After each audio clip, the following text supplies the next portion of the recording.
നമസ്കാരം.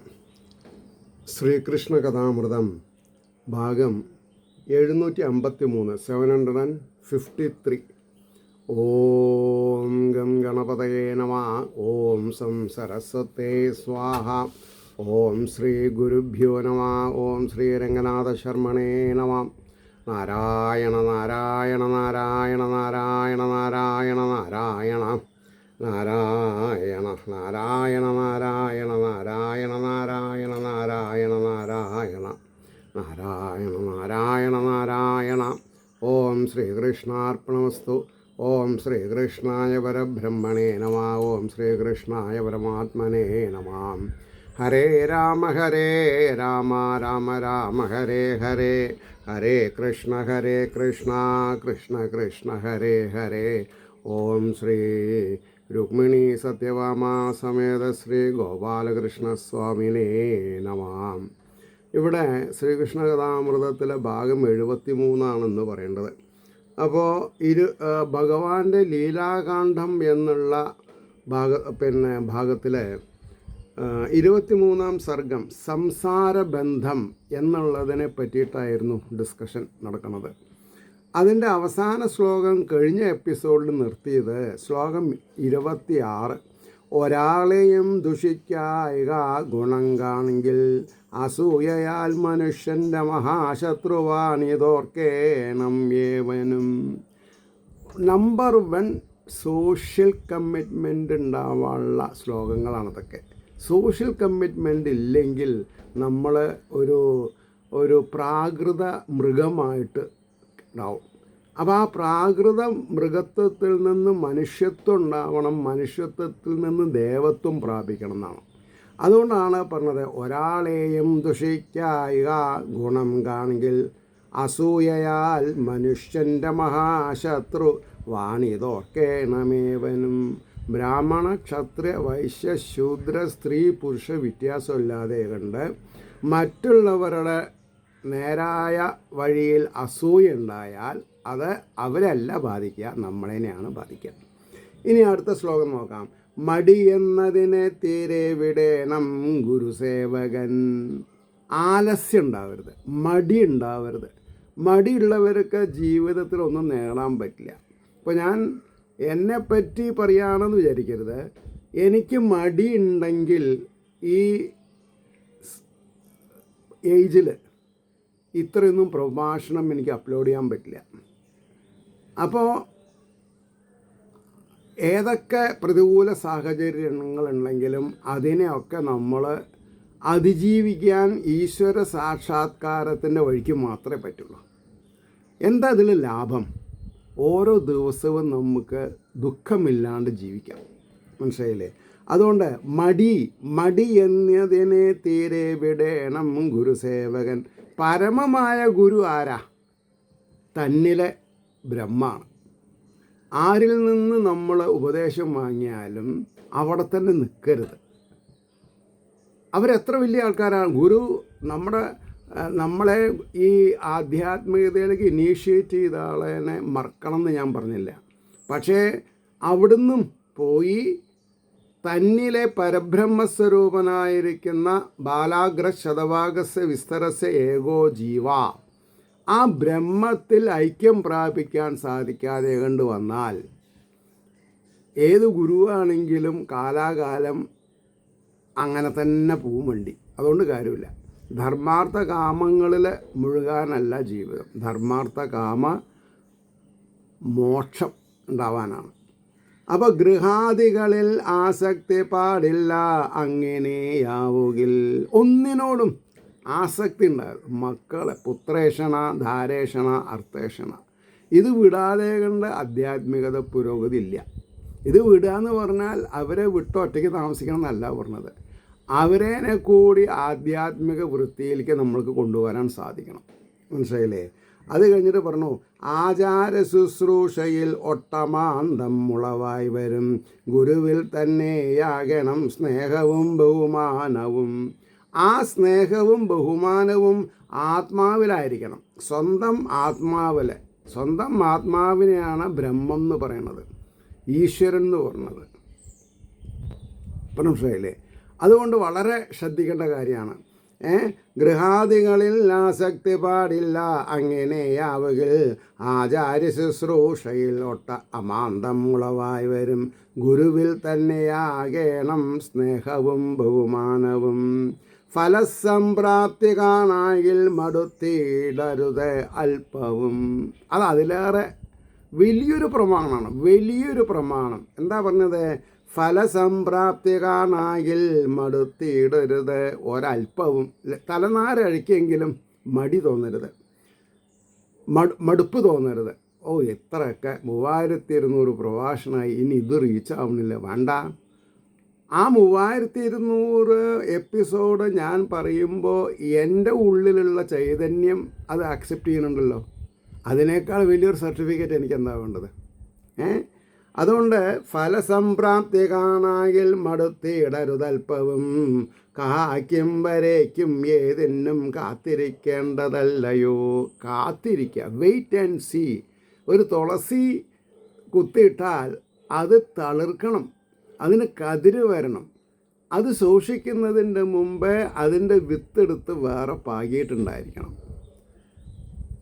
ഈ ഒരു പ്രോസസ്സ് ആക്സെപ്റ്റ് ചെയ്തിട്ടില്ലെങ്കിൽ ദിവസേന തുളസിക്ക് വേര് വന്നുവോ എന്ന് ചോദിച്ച് അതിനെ മണ്ണിൽ നിന്ന് എടുത്ത് നോക്കി പിന്നെയും മണ്ണിൽ തന്നെ കുഴിച്ചിടുന്ന പ്രക്രിയ പാടില്ല. അത് മഹാമോശമാണ്, മനസ്സിലായില്ലേ? അപ്പോൾ കായ്ക്കും വരേക്കും ഏതിനും കാത്തിരിക്കേണ്ടതല്ലയോ. ഭാര്യ, മക്കൾ, ഗൃഹം, ദേഹം, സ്വജനം, ധനം എന്നിവ എൻ്റേതെന്നുള്ളിലൊട്ടാതെ ഓർത്തു ശീലിച്ചു കൊള്ളണം. എൻ്റേതല്ല ഇതൊന്നും. എന്നാ ഭാര്യ കല്യാണം കഴിച്ച സ്ത്രീ എൻ്റെ ഭാര്യയല്ലേ? അതെ, പക്ഷെ അതിൽ ആസക്തി ഉണ്ടാവരുതെന്നാണ്. സംഗതി വശാൽ അവർ വിഷ്ണുവാദം പൂകിയാൽ നമ്മൾ ഭ്രാന്തനെ പോലെ കള്ള് സൂക്ഷിച്ച കുടത്തിൽ ചുരുണ്ടുകൂടി കിടക്കരുത്. അതൊക്കെയാണ് പറഞ്ഞത്. അപ്പോൾ ഭാര്യ, മക്കൾ, ഗൃഹം, ദേഹം, സ്വജനം, ധനം എന്നിവ എൻ്റേതെന്ന് ഉള്ളിൽ ഒട്ടാതെ ഓർത്തു ശീലിച്ചു കൊള്ളണം. എല്ലാ ദിവസവും ഇത് സ്മരണ വേണം. ഇന്നെന്താ ഗുണം? ഇതൊക്കെ പോയാലും നമ്മൾ അപ്രൈറ്റായിട്ട് നിൽക്കും. അപ്രൈറ്റായിട്ട് നിൽക്കാണ്ടിരിക്കാൻ പറ്റുമോ സമൂഹത്തിൽ? അതുകൊണ്ട് അല്ലെങ്കിൽ ഇന്ന് ഈ കാണുന്ന മമതയ്ക്കെന്താ എന്തൊരർത്ഥമാം. അതങ്ങനെ ചെയ്യാൻ സാധിച്ചില്ല വിചാരിക്കുക. അല്ലെങ്കിൽ ഇന്ന് ഈ കാണുന്ന മമതയ്ക്കെന്തൊരർത്ഥമാം. നാളേക്ക് ഇതെല്ലാം മറ്റെങ്ങോ മാറിയിടുന്നവ മാത്രമാം. ഈ കാണുന്നതൊക്കെ മാറും. വീട് ചിലപ്പോൾ നശിച്ചു എന്ന് വരും, ഭാര്യ ചിലപ്പോൾ വേറൊരാളോടൊപ്പം പോയി എന്ന് വരാം. Destiny cannot be rewritten. അവർക്ക് അങ്ങനെ ആഗ്രഹം വിചാരിച്ചാൽ. അപ്പോൾ ഭാര്യ, മക്കൾ പറഞ്ഞാൽ കേട്ടോളൊന്നുമില്ല. അവർ ചിലപ്പോൾ നമ്മൾ മരിക്കാൻ വേണ്ടി കാത്തിരിക്കാവും. അല്ലെങ്കിൽ നമ്മുടെ പ്രോപ്പർട്ടി ഉള്ളവർക്ക് പ്രോപ്പർട്ടി അടിച്ചു മാറ്റാനാവും താല്പര്യം. അപ്പോൾ ഗൃഹം, ദേഹം, സ്വജനം, ധനം എന്നിവ എൻ്റേതെന്നുള്ളിലൊട്ടാതെ ഓർത്തു ശീലിച്ചു കൊള്ളണം. അല്ലെങ്കിൽ ഇന്ന് ഈ കാണുന്ന മമതയ്ക്കെന്തൊരർത്ഥമാം. നാളേക്കിതെല്ലാം മറ്റെങ്ങോ മാറിയിടുന്നവ മാത്രമാം. അതോർത്ത് ആസക്തി എന്നെന്നും അകലാത്തതിലാകണം. അത് ഓർത്തിട്ട് എന്ത് ചെയ്യണം? അതോർത്ത് ആസക്തി എന്നെന്നും അകലാത്തതിലാകണം. എന്നെന്നും അകലാത്തതെന്ന് പറഞ്ഞ ഏതാ? നമ്മളെ വിട്ടുപിരിയാത്തത് ഏതാ? നമ്മുടെ ആത്മാവ്. നമ്മുടെ ആത്മാവ് വിട്ടുപിരിഞ്ഞാൽ നമ്മുടെ ശരീരം എന്തായി? പിണം, ശവായി. പിന്നെ നമുക്ക് വല്ലതും ഓർമ്മയുണ്ടോ? വല്ലതും അറിയോ? ഇല്ല. പിന്നെ എന്തിനാ അതിനെപ്പറ്റി പേടിക്കണത്? ബാക്കി വന്നവരും നമ്മൾ ഏറ്റെടുത്തിട്ടുള്ളവരൊക്കെ നമ്മളെ കാല് വാരും. പക്ഷേ ബ്രഹ്മം നമ്മുടെ ഉള്ളിൽ നിന്ന് ഒരു പ്രാവശ്യമേ കാല് മാറുള്ളൂ. അത് കഴിഞ്ഞാൽ പിന്നെ അത് ഓർക്കാനുള്ള സമയം നമുക്കുണ്ടാവില്ല. ഈ ഒരു പ്രോസസ്സ് ഞാൻ ആദ്യം ഈശ്വരാനുഗ്രഹം കൊണ്ട് ഇവിടെ വ്യാസപീഠത്തിൽ ഇരുന്നപ്പോൾ ഇന്നലത്തെ ലാസ്റ്റ് എപ്പിസോഡിൽ ഒരാളെയും ദുഷിക്കായിക ഗുണം കാണെങ്കിൽ അസൂയയാൽ മനുഷ്യൻ്റെ മഹാശത്രുവാണിതോർക്കേണം ഏവനും എന്നൊക്കെ ഞാൻ പറഞ്ഞു വെച്ചാൽ ഞാൻ എഴുതി വെച്ച് പറഞ്ഞതല്ലാതെ ഇന്നലെ ഞാൻ അതിനെപ്പറ്റിയിട്ട് കൂടുതൽ ഡിസ്ക്രൈബ് ചെയ്യാൻ പറഞ്ഞിട്ടുണ്ടാവില്ല. കാരണം എന്താ, അത് അവസാനിക്കുമ്പോൾ അതിൻ്റെ ഒരർത്ഥം പറഞ്ഞു കാണും. ഇന്ന് അഫ്രഷായിട്ട് വന്നിരിക്കുമ്പോൾ ഈശ്വരൻ പറയാണ്, ഇതിനെ നീ ഒന്നുകൂടി വലുതാക്ക്.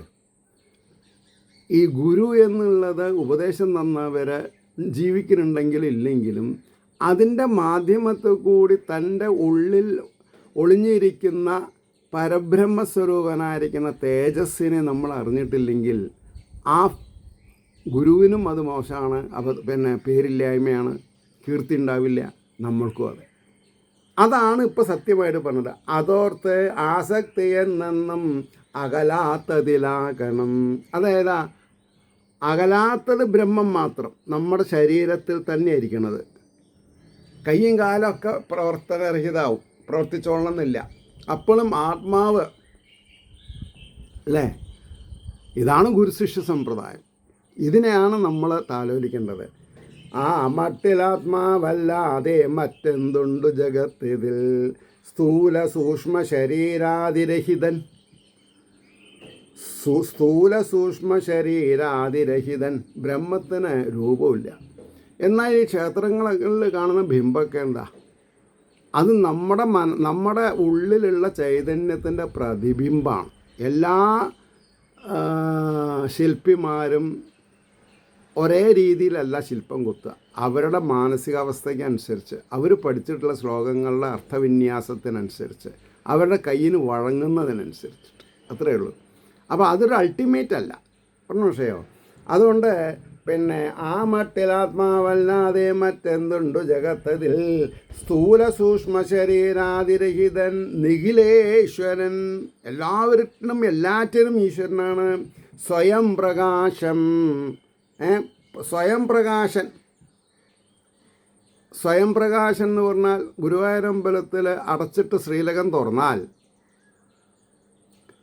തലേ ദിവസം കത്തിച്ച് വെച്ച തിരി ഉണ്ടെങ്കിൽ ശോഭ കാണും, ഇല്ലെങ്കിൽ ശോഭ കാണും. സംഗതി വശാൽ ആ തിരി കെട്ടിട്ടുണ്ട് വിചാരിക്കുക, വേറൊരു തിരി കത്തിക്കണ്ടേ.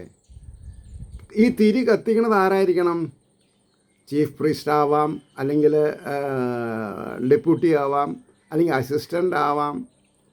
അയാൾക്ക് സ്വയം പ്രകാശം ഉള്ളിലുണ്ടാവണ്ടേ? സ്വയം പ്രകാശം ഉള്ളിലില്ലാത്ത ഒരാൾക്ക് ദീപം കൊളുത്താൻ പറ്റുമോ? വളരെ ശ്രദ്ധിച്ച് ആൻസർ ചെയ്യേണ്ട ക്വസ്റ്റ്യനാണത്. അപ്പോൾ ഈശ്വരൻ സ്വയം പ്രകാശമാണെന്ന് പറഞ്ഞാൽ അമ്പലത്തിൽ ജോലി ചെയ്യുന്നവരും അമ്പലത്തിൽ തൊഴാൻ നിൽക്കുന്നവരും അമ്പലത്തിലുള്ള ഭണ്ണാരം അടിച്ചു മാറ്റാൻ വിചാരിക്കുന്നവൻ്റെയിലൊക്കെയാണ് എന്തുള്ളത്? സാക്ഷാൽ ബ്രഹ്മമുള്ളത്. അതുകൊണ്ടാണ് പറഞ്ഞത് നിഖിലേശ്വരൻ, സ്വയം പ്രകാശൻ, അവ്യക്തൻ. കണ്ടാൽ അറിയില്ല, അവ്യക്തൻ, സർവസാക്ഷി. ഞാൻ ചെയ്യുന്ന കർമ്മത്തിനെല്ലാം സാക്ഷി എൻ്റെ ഉള്ളിലുള്ള ചൈതന്യമാണ്. ഭാര്യയുടെ ഉള്ളിലുള്ള ചൈതന്യത്തിന് ഞാൻ എന്ത് ചെയ്യണു, എന്ത് മനസ്സിലാക്കണു എന്നറിയാൻ പറ്റുമോ? പറയാൻ പറ്റില്ല. പിന്നെ എന്താ ഈ എൻ്റെ എന്ന് പറയാനുള്ളത്? അപ്പോൾ എൻ്റെ ഈശ്വരൻ എൻ്റെ ഉള്ളിലാണ്, പറഞ്ഞ വിഷയം.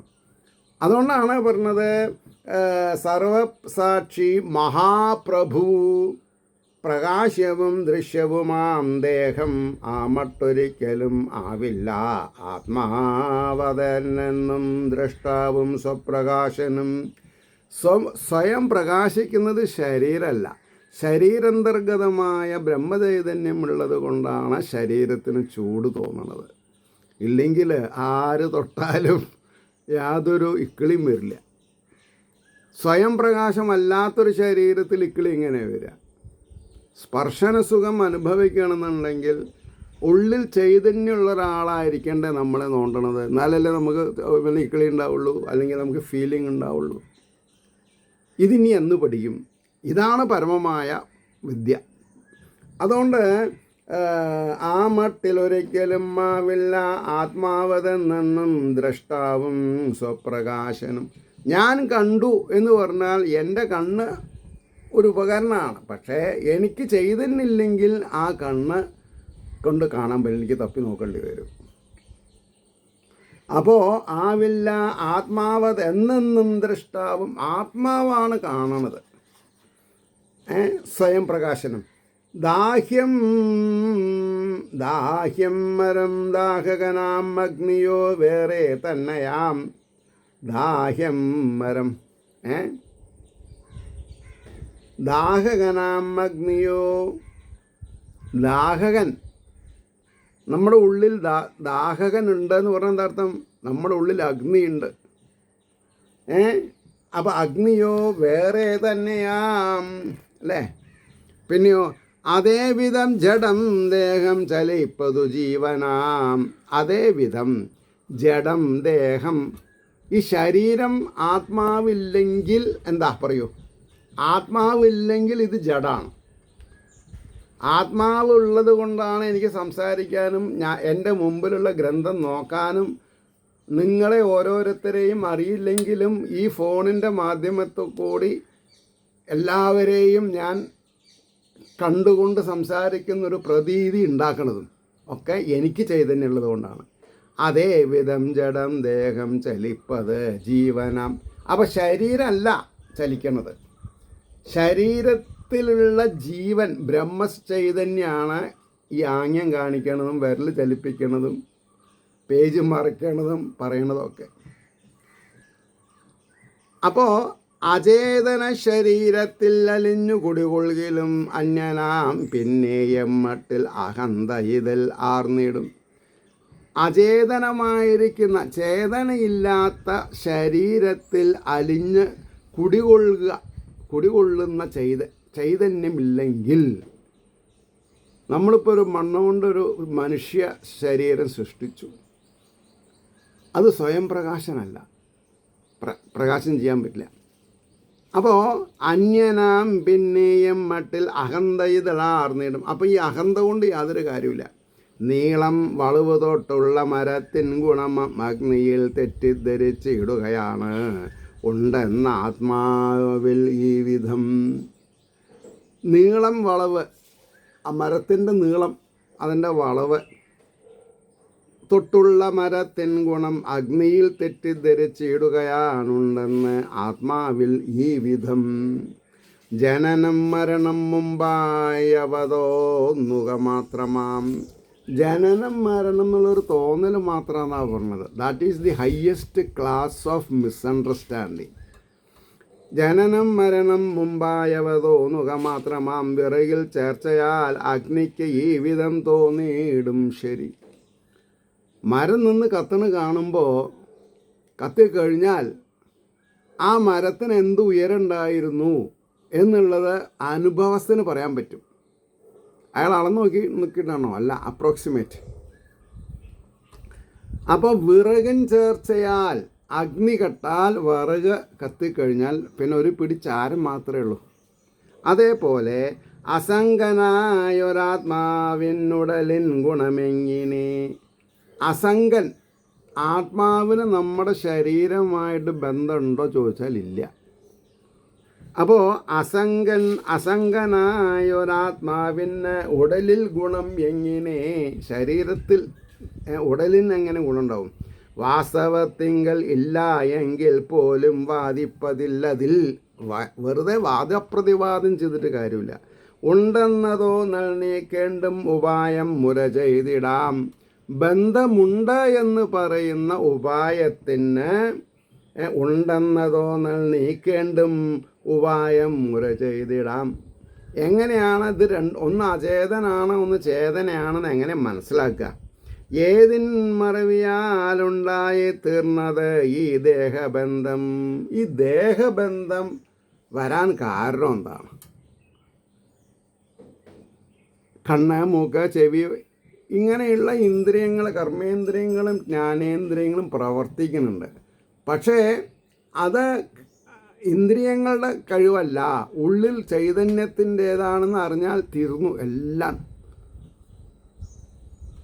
അതാണ് പറയാൻ കാരണം. അപ്പോൾ അസംഗനായൊരാത്മാവിനുടലിൻ ഗുണമെങ്ങനെ? വാസ്തവത്തിങ്കൽ ഇല്ലെങ്കിൽ പോലും ബാധിപ്പിതില്ലതിൽ. ഉണ്ടെന്ന തോന്നൽ നീക്കേണ്ടും ഉപായം മുര ചെയ്തിടാം. ഏതിൻ മറവിയാലുണ്ടായ തീർന്നത് ഈ ദേഹബന്ധം? ആത്മാവിനെ തിരസ്കരിച്ചാൽ പിന്നെ നമ്മൾക്ക് എന്ത് വേറെ പറയാനുള്ളത് ശരീരമേ ഉള്ളൂ. ആത്മാവിനെപ്പറ്റി സവിശേഷമായ ബോധം മനസ്സിൽ ഉദിക്കുന്നത് വരെ ശരീരബന്ധമുള്ളൂ. അത് കഴിഞ്ഞാൽ വ്യവഹാരം മുഴുവൻ തന്നിലിരിക്കുന്ന ചൈതന്യത്തിനോടാണ്. ഒരു മുനി ദേഷ്യപ്പെടുന്നതും കീർത്തിക്കുന്നതും തൻ്റെ ഉള്ളിലുള്ള ചൈതന്യത്തിനെയാണ്. അപ്പോൾ അതിൻ്റെ സാക്ഷാത്കാരത്താൽ നീങ്ങും. ബ്രഹ്മസാക്ഷാത്കാരത്താൽ ശരീരമാണ് ഞാൻ എന്നുള്ള ധാരണ മാറും. അപ്പോൾ അതിൻ്റെ സാക്ഷാത്കാരത്താൽ നീങ്ങും. ഈശ്വരചിന്തയാൽ അവരവരിലെ ഈശ്വരനെ ചിന്തിച്ചാൽ ശരീരത്തിന് പ്രസക്തിയില്ല. അതിൻ്റെ സാക്ഷാത്കാരത്താൽ നീങ്ങും.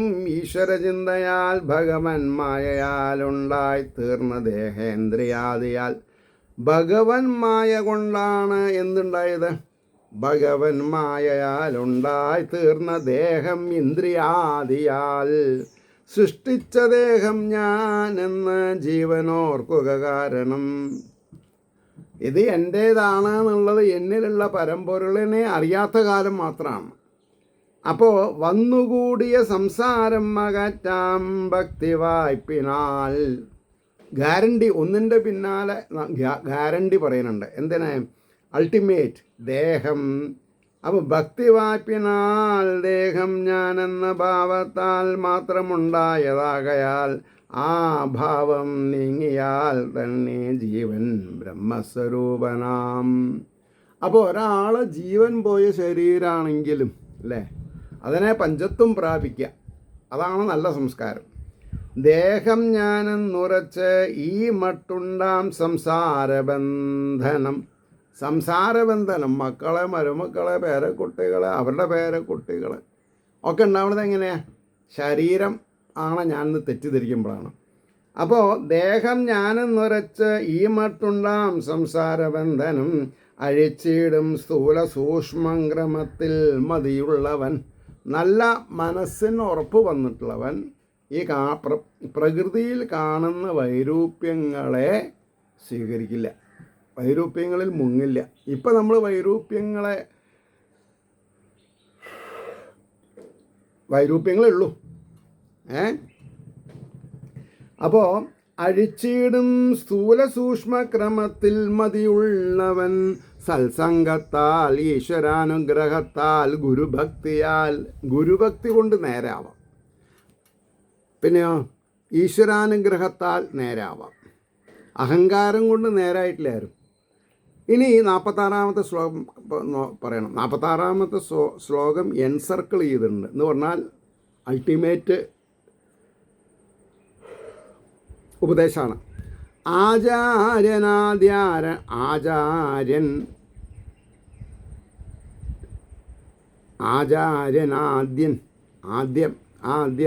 അരണിയും രണ്ടാം അരണി ശിഷ്യനും. ആചാര്യൻ അരണിയും. ആചാര്യൻ ഒരാൾ, അയാളെന്താ? ഒരരണിയാണ്. രണ്ടാം അരണി ശിഷ്യനും. തന്നിൽ ഓടിക്കൊണ്ടിരിക്കുന്ന അഗ്നിവൈഭവത്തിൻ്റെ മാധ്യമം കൊണ്ട് കണ്ണ് അവിടെ പ്രധാന കാര്യങ്ങൾ അനുഭവിച്ചു വരുന്ന ആളേനെയാണ് അതിൻ്റെ ഉടമസ്ഥൻ എന്ന് പറയാം. അപ്പോൾ ആചാര്യനാദ്യം അരണിയും രണ്ടാം അരണി ശിഷ്യനും ഉപദേശം കടയലും മുളവാം വിദ്യയഗ്നിയും. ഉപദേശം കടയൽ, ഉളവാം വിദ്യയഗ്നിയും. അഗ്നിയും അതായത് അരണി എന്ന് പറഞ്ഞാൽ തൈര് കലക്കണ കൂട്ടത്തിൽ വേറൊരാൾ നല്ല ബലത്തിൽ പിടിച്ചമർത്തുന്നുണ്ടാവും. അപ്പോഴുള്ള സ്പർദ്ധത കൊണ്ടാണ് പിന്നെന്താ പറയുക, തീയിൻ്റെ അംശങ്ങളുണ്ടാവണം, പുക വരും. അത് ഊതി ചകിരിയിലേക്ക് പിടിപ്പിക്കും. എന്നിട്ട് അത് ഹോമകുണ്ടത്തിലേക്ക് ആക്കും. അപ്പോൾ ആചാര്യനാദ്യാരണയും രണ്ടാം അരണി ശിഷ്യനും ഉപദേശം കടയലും മുളവാം വിദ്യയഗ്നിയും. അപ്പോൾ ഉപദേശം കടയ, അതിവിടെ എന്താ? വിദ്യാപ്രാപ്തി. അത് കഴിഞ്ഞിട്ട് പറഞ്ഞു, ശിഷ്യൻ്റെ അത്തരം ഭാവോജ്വലമാം ബുദ്ധി നീക്കിടും ഗുണകാരങ്ങളാലുണ്ടായി തീർന്ന സംസാര വിഭ്രമം. ശിഷ്യൻ്റെ അത്തരം ഭാവം ഉജ്ജ്വലമാം ബുദ്ധി നീക്കിടും ഗുണകാര്യങ്ങളാലുണ്ടായി തീർന്ന സംസാര വിഭ്രമം ത്രിഗുണവും മധു തീർത്ത സംസ്കൃതി ഭ്രമിയും ഇതെങ്ങനെ. ത്രിഗുണവും താമസം രാജസം സാത്വികം. ത്രിഗുണവും അതു തീർത്ത സംസ്കൃതി ഭ്രമിയും അതിങ്ങനെ ചാമ്പലാക്കിടും. വിശദം അതിഥിയും സ്വയം കെടും വിറവ് കഴിഞ്ഞീടിൽ അഗ്നി പോലവേ.